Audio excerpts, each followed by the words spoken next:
ನಮ್ಮಲ್ಲಿನೂ America ತರದ politics ಬರಬೇಕಾಗಿತ್ತು. ಅಮೆರಿಕಾದಾಗ ಬರೋಬ್ಬರ್ 4ರಿಂದ 4.5 ಲಕ್ಷ ಅಕ್ರಮ ವಲಸಿಗರು ಅದಾರ್ರಿ. ಭಾರತದಾದ್ಯಂತನೂ ಎಲ್ಲೆಲ್ಲಿ ಎಷ್ಟೆಷ್ಟು ಜನ ಅಕ್ರಮ ವಲಸಿಗರು ಅದಾರಂತ ಪೊಲೀಸರು ಅಂದಾಜು ಮಾಡಿ ಒಂದು ಲೆಕ್ಕ ಕೊಟ್ಟಾರ. ಇವತ್ತು ಸಿಕ್ಕಿರೋ 6 ಮಂದಿ ಆತು, ಇಲ್ಲಂದ್ರೆ 60 ಮಂದಿ ಸಿಕ್ಕರೂ ನಮ್ಮ ಸರ್ಕಾರಗಳು ಏನೂ ಕೆಲಸ ಮಾಡಂಗಿಲ್ಲ. ಆಮೇಲೆ ಅವ್ರಿಗೆ ನಮ್ಮ ಭಾರತ ದೇಶ ಅಂದ್ರನ ಇಷ್ಟ ಇರಂಗಿಲ್ಲ. ಅವ್ರಿಗೆ ಇರಾಕ್ ಒಂದು ಜಾಗ ಬೇಕು, ಅದಕ್ಕೆ ಅವ್ರು ಇಲ್ಲಿ ಬಂದು ಅದಾರು. ಅಕ್ರಮ ವಲಸಿಗರು ಎಲ್ಲೆಲ್ಲಿ ಇರ್ತಾರಲ್ಲ ಅಲ್ಲೆಲ್ಲ ಅವ್ರದ ರಾಜಕೀಯ ಮಾಡ್ಕೊಂಡ್ಬಿಡ್ತಾರ. ಅವ್ರು ನಾವಿರೋ ಜಾಗನೂ ಅಕ್ರಮ ವಲಸಿಗರು ಅವ್ರದ್ದು ಮಾಡ್ಕೋತಾರೋ ಗೊತ್ತಿಲ್ಲ. ನಮಸ್ಕಾರ ರೀ. ನಮ್ಮಲ್ಲಿ ಒಬ್ಬ ಟ್ರಂಪ್ ಬರ್ಬೇಕಾಗಿತ್ರಿ. ನಮ್ಮಲ್ಲಿನೂ ಅಮೆರಿಕಾ ತರದ ಪಾಲಿಟಿಕ್ಸ್ ಬರ್ಬೇಕಾಗಿತ್ರಿ. ಈಗಂತೂ ಬರಬೇಕಾದಂತ ಸಿಚುವೇಶನ್ ಕ್ರಿಯೇಟ್ ಆಗತೈತ್ರಿ.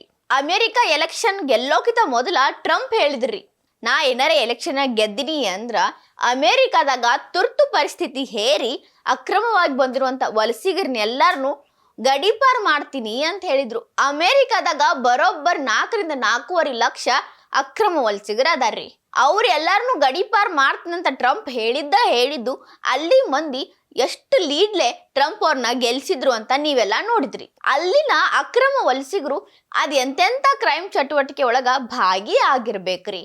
ಅವ್ರೆಲ್ಲಾರು ನಂಬಿಕೆ ಇಟ್ಟ ಟ್ರಂಪ್ನ ಗೆಲ್ಸ್ಯಾರು ಅಂದ್ರ ಅವ್ರಿಗೆ ಅಕ್ರಮ ವಲಸಿಗರಿಂದ ಅಷ್ಟರ ಮಟ್ಟಿಗೆ ಅಮೆರಿಕಾದಾಗ ಮಂದಿಗೆ ಅಕ್ರಮ ವಲಸಿಗರಿಂದ ತೊಂದರೆ ಆಗಿತ್ ನೋಡ್ರಿ. ಅಮೆರಿಕಾ ಬಿಡ್ರಿ, ಭಾರತ ದೇಶನೂ ಬಿಡ್ರಿ, ಕರ್ನಾಟಕದಾಗ ಬರ್ರಿ. ಕರ್ನಾಟಕದಾಗನ 3 ವರ್ಷದಾಗನ 1 ಲಕ್ಷ ಅಕ್ರಮ ವಲಸಿಗರು ಬಂದಾರಂತ್ರಿ. 1 ಲಕ್ಷ ಅನ್ನೋದು ಪೊಲೀಸರು ಹೇಳಿರೋ ಅಂಕಿ ಅಂಶ ಐತ್ರಿ, ನಾವ ಏನ್ ಹೇಳಾಕತ್ತಿದಲ್ರಿ. ಸಿಕ್ಕಿರೋ 1 ಲಕ್ಷ ಮಂದಿನ ಅಂದಾಜ್ ಇಟ್ಕೊಂಡ್ರ ಅದನ್ನ 5 ಪಟ್ಟು ಹಾಕಿ ನೋಡಿದ್ರ 4ರಿಂದ 5 ಲಕ್ಷ ಮಂದಿ ಬಂದಾರಂತ ಅನ್ಕೋಬೋದ್ರಿ. ಯಾಕಂದ್ರೆ ಬಂದವರೆಲ್ಲ ಸಿಗಂಗಿಲ್ಲ. ಸಿಕ್ಕವ್ರೊಳಗ ಅದನ್ನ ಹೋಲಿಕೆ ಮಾಡಿ ನೋಡಿದ್ರ 4ರಿಂದ 5 ಲಕ್ಷ ಮಂದಿ ಅಕ್ರಮವಾಗಿ ವಲಸಿಗೆ ಬಂದ ಇಲ್ಲಿ ಅದಾರು ಅಂತ ಗೊತ್ತಾಕೈತ್ರಿ. ಅಂದ್ರ ಇಡೀ ಅಮೆರಿಕಾದಾಗ ಒಟ್ಟು ಅಕ್ರಮ ವಲಸಿಗರು ಇರೋದನ್ನ 4ರಿಂದ 4.5 ಲಕ್ಷ. ಖರೆ ಕರ್ನಾಟಕದಾಗ 3 ವರ್ಷಕ್ಕೆ ಬಂದವ್ರನ 4ರಿಂದ 5 ಲಕ್ಷ ಮಂದಿ ಅದಾರ್ರಿ. ನೀವು ಲೆಕ್ಕ ಹಾಕ್ರಿ ಎಷ್ಟರ ಮಟ್ಟಿಗೆ ಅವ್ರು ಇಲ್ಲಿ ಬಂದು ಅವ್ರ ಸಂತತಿ ಹೆಚ್ಚಿಗೆ ಮಾಡ್ಕೊಂಡಿರ್ಬೇಕು ಇಷ್ಟ ಅನ್ಗುಡ್ದ. ಇನ್ನ ಅಮೆರಿಕಾದಾಗ ಅಕ್ರಮ ವಲಸಿಗರ ಮ್ಯಾಲ ಹೆಂಗ್ ಒಂದು ಕ್ರಿಮಿನಲ್ ಆಕ್ಟಿವಿಟಿ ಸಂಬಂಧ ಒಂದು ಕೆಟ್ಟ ಭಾವನೆ ಬಂದೈತೋ ಅದು ನಮ್ಮಲ್ಲಿ ಬರಾಕ ಭಾಳ ದಿನ ತಗೊಳಂಗಿಲ್ರಿ. ಬಂದ್ರು ಬರಬಹುದ್ರಿ ಮುಂದಿನ ದಿನದಾಗ. ಯಾಕಂದ್ರ ಅವ್ರು ಬ್ಯಾರೆ ದೇಶದಿಂದ ಬಂದು ಇಲ್ಲಿ ಅಕ್ರಮವಾಗಿ ಇರ್ತಾವ್ರು. ಅವ್ರಿಗೆ ಮಾಡಕ್ ಕೆಲಸ ಇರಂಗಿಲ್ಲ. ಅವ್ರು ಮಾಡೋ ಕೆಲಸ ಎಲ್ಲಾನು ಅಕ್ರಮವಾಗಿನ ಇರ್ತಾವ, ಕಾನೂನು ಬಾಹಿರವಾಗಿನ ಇರ್ತಾವ. ಇನ್ನ ಕೆಲವೊಂದು ಸಿಸ್ಟಮ್ಗಳದಾವ್ರಿ ಇಲ್ಲಿ, ಅವು ಅಂತ ಅಕ್ರಮ ವಲಸಿಗರನ್ನ ಯೂಸ್ ಮಾಡ್ಕೊಂಡನ ಕೆಟ್ಟ ಕೆಲಸ ಮಾಡಕ ಹಚ್ತಾವ. ಅವ್ರಿಗೂ ಅಂತ ಹ್ಯಾಂಡ್ಸ್ಗಳ ಬೇಕಾಗಿರ್ತಾವು. ಕಾಗಿ ಕುಂದ್ರೋದಕ್ಕೂ ಟೆಂಪಿ ಮುರಿಯೋದಕ್ಕೂ ಅಂದಂಗ ಅಕ್ರಮ ವಲಸಿಗರು ಬರೋದಕ್ಕೂ ಇವ್ರಿಗೆ ಒಂದು ಹ್ಯಾಂಡ್ ಸಿಗೋದಕ್ಕೂ ಸರಿ ಹೋಗಿರ್ತೈತ್ರಿ. ಆ ಒಂದು ಸಿಸ್ಟಮ್ ಶಕ್ತಿಗಳನ್ನ ಇವರಿಗೆ ಪ್ಯಾನ್ ಕಾರ್ಡು, ಆಧಾರ್ ಕಾರ್ಡು, ಜಾಗ ಕೊಟ್ಟು ಸಾಕ್ತಿರ್ತಾವ. ಒಂದು ರೇಂಜಿಗೆ ಅವ್ರ ಸಪೋರ್ಟ್ಗೆ ನಿಂತಿರ್ತಾವ. ಇನ್ನ ಭಾರತೀಯ ರಾಜಕಾರಣಿಗಳ ತಲ್ಯಾಗನು ಅಮೆರಿಕಾದನ್ ರಾಜಕಾರಣಿಗಳಗತ್ಲೆ ಬುದ್ಧಿ ಬರ್ತೈತೇನು ಅಂತ ಯೋಚನೆ ಮಾಡಿದ್ರ ಅಮೆರಿಕಾ ಬಿಟ್ಟು ಯೋಚನೆ ಮಾಡಿದ್ರ ಆಗಂಗಿಲ್ರಿ. ಯಾಕಂದ್ರ ಅಂತ ಅಕ್ರಮ ವಲಸಿಗರ ನಮ್ಮ ರಾಜಕಾರಣಿಗಳಿಗೆ ಪ್ರಿಯವಾದವರು. ಯಾಕಂದ್ರ ಅವ್ರಿಗೆ ಅಕ್ರಮವಾಗಿ ಓಟ್ ಸಿಗ್ತಾವ. ಅವ್ರಿಗೆ ಬೇಕಾಗಿದ್ದು ಓಟ್ ಬ್ಯಾಂಕ್, ಅದು ಗಟ್ಟಿ ಆಕೈತಿ, ಹೆಚ್ಚಾಕೈತಿ. ಅವ್ರು ಅಕ್ರಮವಾಗಿ ಬಂದಿದ್ರಿಂದ ಅವ್ರಿಗೆ ಮೂಲಭೂತ ಸೌಕರ್ಯನೂ ಇರಂಗಿಲ್ಲ. ಇವ್ರು ಅವರಿಗೆ ಒಂದಿಟ್ಟೋ ಪಾಠ ಕೊಟ್ಟು ನಮಗ ಓಟ್ ಹಾಕ್ರಿ ಅಂತ ಹೇಳಿ ಅವ್ರಿಗೆ ವೋಟರ್ ಐಡಿನೂ ಕೊಡ್ತಾರ. ಅವ್ರು ಇವ್ರಿಗೆ ಓಟ್ ಹಾಕಿ ಗೆಲ್ಲಿಸ್ತಾರ.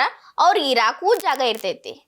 ಇವ್ರನ್ನ ಗೆಲ್ಲಿಸಿದ ಋಣ ಇರೋದ್ರಿಂದ ಅವ್ರನ್ನ ಹೊರಗೆ ಹಾಕಕ್ಕೂ ಇವ್ರಿಗೆ ಬಾಯಿ ಬರಂಗಿಲ್ಲ.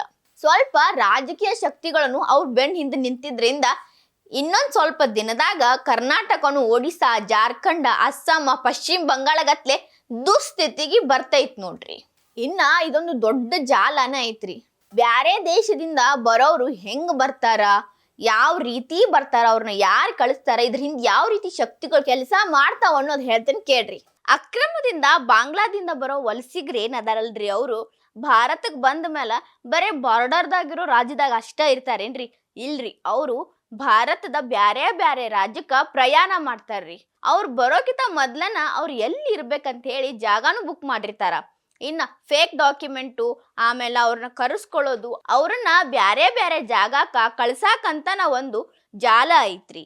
ಇನ್ನ ಪೊಲೀಸರು ಒಂದು ಅನುಮಾನ ಹೇಳ್ತಾರ, ರೈಲ್ ಫುಲ್ಲು ಒಂದು ರೈಲ್ ತುಂಬಷ್ಟು ಜನಾನು ಬಹುತೇಕ ಅಕ್ರಮ ವಲಸಿಗರ ಇರ್ತಾರಂತ ಪೊಲೀಸರು ಅನುಮಾನ ಪಡ್ತಾರ. ಇಂಥವ್ರನ್ನೆಲ್ಲ ಬ್ಯಾರೆ ಬ್ಯಾರೆ ರಾಜ್ಯಕ್ಕೆ ಕಳ್ಸಾಕಂತನ ಬ್ರೋಕರ್ಗಳದಾರ್ರಿ. ಇಂಥ ಬ್ರೋಕರ್ಗಳನ್ನ ಏನಾದ್ರೂ ಹಿಡಿದ್ರ ಅಂತ ಅಕ್ರಮ ವಲಸಿಗರು ಎಲ್ಲಾರು ಸಿಕ್ಕಿ ಬೀಳ್ತಾರ ನೋಡ್ರಿ. ಚಿತ್ರದುರ್ಗದಾಗ 6 ಮಂದಿ ಬಾಂಗ್ಲಾ ಅಕ್ರಮ ವಲಸಿಗರು ಸಿಕ್ಕಾರ್ರಿ. ಅದು ಪೊಲೀಸರ ಲೆಕ್ಕದ ಪ್ರಕಾರ ಸಿಕ್ಕವ್ರು. ಇನ್ನ ಸಿಗ್ಲಾರ್ದವ್ರು ಎಷ್ಟು ಮಂದಿ ಅದಾರೋ ಗೊತ್ತಿಲ್ಲ.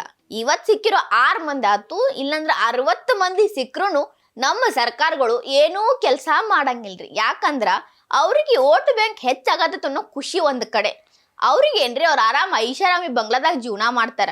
ಮಿಡಲ್ ಕ್ಲಾಸ್ ಮಂದಿಗೆ ಗೊತ್ತೈತಿ ಎಲ್ಲ ಕಡೆ ಎಷ್ಟು ದಟ್ಟಣೆ ಆಗತೈತಿ, ಎಲ್ಲ ಕಡೆ ಎಷ್ಟು ಕಾಂಪಿಟೇಷನ್ ಆಗತೈತಿ ಅಂತ ಹೇಳಿ. ಇವತ್ತು ರೇಷನ್ ಕಾರ್ಡ್ನಾಗ ಪಾಲುದಾರಿ ಆಗ್ಯಾರು, ಮುಂದೆ ಎಲ್ಲಾದ್ರಾಗೂ ಪಾಲುದಾರಿ ಹಾಕೋತ ಬರ್ತಾರು. ಅವರಿಗೆ ಮೊದಲನೇದಾಗಿ ನಮ್ಮ ಸಂವಿಧಾನದ ಮೇಲೆ ಭಕ್ತಿ ಇಲ್ಲ, ಅದನ್ನ ಪಾಲನೆ ಮಾಡಂಗಿಲ್ಲ. ಆಮೇಲೆ ಅವ್ರಿಗೆ ನಮ್ಮ ಭಾರತ ದೇಶ ಅಂದ್ರನ ಇಷ್ಟ ಇರಂಗಿಲ್ಲ. ಅವ್ರಿಗೆ ಇರಾಕ್ ಒಂದು ಜಾಗ ಬೇಕು, ಅದಕ್ಕೆ ಅವ್ರು ಇಲ್ಲಿ ಬಂದ್ ಅದಾರು. ಅವ್ರ ದೇಶನ ಬ್ಯಾರೆ ಐತಿ, ಅವ್ರ ಯಾಕೆ ನಮ್ಮ ದೇಶ ಪ್ರೀತಿ ಮಾಡ್ತಾರೋ, ನಮ್ಮ ಸಂವಿಧಾನನ ಪಾಲನೆ ಮಾಡ್ತಾರೋ. ಇನ್ನೊಂದು ವಿಷಯ ಗೊತ್ತೇನ್ರಿ, ಅಕ್ರಮ ವಲಸಿಗರು ಎಲ್ಲೆಲ್ಲಿ ಇರ್ತಾರಲ್ಲ, ಎಲ್ಲೆಲ್ಲಿ ಅವ್ರ ಸಂತತಿ ಹೆಚ್ಚಾಕತಿ, ಅವ್ರ ಜನಸಂಖ್ಯೆ ಹೆಚ್ಚಾಕೈತಲ್ಲ, ಅಲ್ಲೆಲ್ಲ ಅವ್ರದ ರಾಜಕೀಯ ಮಾಡ್ಕೊಂಡ್ಬಿಡ್ತಾರ. ಅವ್ರು ತಮ್ಮದ ಆಳ್ವಿಕೆ ಮಾಡಿ ಕಡಿಮೆ ಇರೋ ಭಾರತೀಯರ ಮೇಲನ ದಬ್ಬಾಳಿಕೆ ಮಾಡಕ್ ಸ್ಟಾರ್ಟ್ ಮಾಡ್ಬಿಡ್ತಾರ. ಆದಷ್ಟು ನಾವು ಜಾಗರೂಕರಾಗಿರ್ಬೇಕ್ರಿ. ನಮ್ಮ ಸುತ್ತಮುತ್ತ ಯಾರೇ ಹಿಂಗ ಅಕ್ರಮ ವಲಸಿಗರು ಬಂದಾರೇನು ಅಂತ ನೋಡ್ಕೊಂಡು ಅವ್ರು ಯಾರು ಎತ್ತ ಅಂತ ವಿಚಾರಣೆ ಮಾಡ್ಕೊಂಡು ಅದನ್ನ ಸರ್ಕಾರದ ಕಣ್ಣಿಗೆ, ಪೊಲೀಸರ ಕಣ್ಣಿಗೆ ತರೋದ್ರ ಮೂಲಕ ದೇಶ ರಕ್ಷಣೆ ಮಾಡೋದು ನಮ್ಮಿಂದನ ಚಾಲು ಆದ್ರ ಇಂಥ ಅಕ್ರಮ ವಲಸಿಗರನ್ನ ತಡಿಬೋದ್ರಿ. ಇಲ್ಲಾಂದ್ರ ರಾಜಕೀಯದವ್ರು ತಮ್ಮ ಬ್ಯಾಳಿ ಬೇಯಿಸ್ಕೊಳಕ ನಮ್ಮನ್ನ ಮನಿ ಸುತ್ತ ಬಂದ ನಮ್ಮ ಆಸ್ತಿನ ಅವ್ರ ಆಸ್ತಿ ಮಾಡಿದ್ರು ಮಾಡಿಬಿಡ್ತಾರ್ರಿ. ಯಾವುದಕ್ಕೂ ಇಂಥ ಅಕ್ರಮ ವಲಸಿಗರಿಂದ ನಾವು ಜಾಗರೂಕರಾಗಿರ್ಬೇಕು ನೋಡ್ರಿ. ಈ ವಿಡಿಯೋ ನಿಮಗೆ ಇಷ್ಟ ಆಗಿದ್ರೆ ಲೈಕ್ ಮಾಡ್ರಿ, ಶೇರ್ ಮಾಡ್ರಿ, ಕಮೆಂಟ್ ಮಾಡ್ರಿ. ಇನ್ನ ಇಂಥವು ಹೆಚ್ಚಿನ ವಿಡಿಯೋ ನೋಡಾಕ ಹೊಸ ದಿಗಂತ ಡಿಜಿಟಲ್ ಚಾನಲ್ಗೆ ಸಬ್ಸ್ಕ್ರೈಬ್ ಆಗ್ರಿ.